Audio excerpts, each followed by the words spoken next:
Welcome back to Press Review. Let's start by taking a look at today's front pages in the Middle East.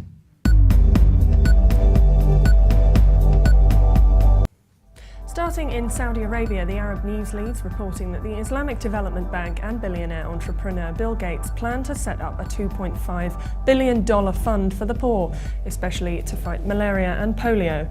The paper also reports that two Shura council members have criticised the kingdom's higher education system, saying it requires a major overhaul to meet the country's development requirements. The UAE's Gulf News reports that the fight against the Islamic State of Iraq and Syria intensified yesterday, with both Syria and the US making moves.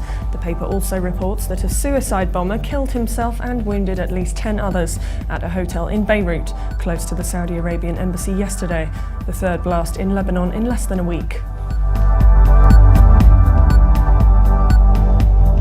Iran's Tehran Times leads reporting that Iranian President Hassan Rouhani has said that before drawing up the 6th Economic Development Plan, an accurate assessment should be made about the factors behind the failure of the previous 5-year development plans.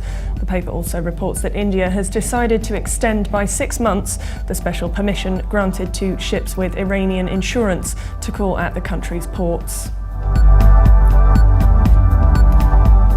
Lebanon's Daily Star reports that interrogations were ongoing with a would-be suicide Saudi bomber who was wounded Wednesday evening after his partner blew himself up during a raid on their Beirut hotel room. The paper also reports that one Palestinian was seriously wounded by gunfire in the West Bank early, as Israeli troops arrests 10 people in the ongoing hunt for 3 teenagers believed to be kidnapped by Hamas. The Egypt Independent reports that Egypt defended its judicial system at the United Nations on Wednesday amid a global outcry over the jailing of Al Jazeera journalists, telling diplomats and reporters that it respects the role of the media and does not consider journalism a crime. The paper also reports that the security forces announced on Wednesday evening they had defused 2 explosive devices on Rafah's main road. Now let's take a look at the top Middle East news from UK papers. The Independent leaves its Middle East news reporting that Iraqi Prime Minister Nouri al-Maliki is rejecting calls for an interim national salvation government that would seek to represent all Iraqi communities, claiming that such a government under which he would step down would be a coup against the constitution. The paper says by not standing down, he increases the chance of the Kurds seceding from Iraq, as they have threatened to do in the past.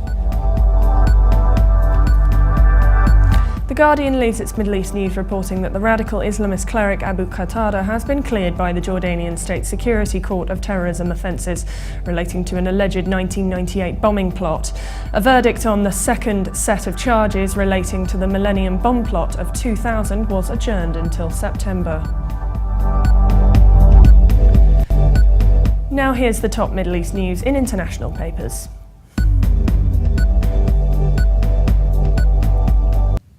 From China, the Global Times leads its Middle East news reporting that Russian state nuclear power corporation Rosatom said Moscow and Tehran finished negotiation on building new sections of Iranian nuclear power plants.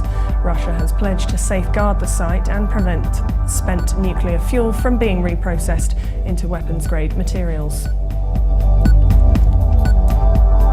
The Los Angeles Times reports that a suicide bomber in Lebanon blew himself up in his hotel room near Beirut's seafront yesterday, as authorities on high alert for attacks raided the premises.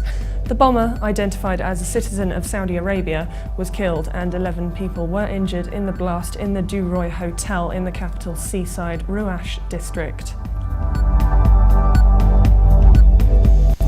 And finally, from Germany, the Deutsche Welle reports that there are growing international concerns about the future of Iraq after the country's Prime Minister rejected calls to form a unity government.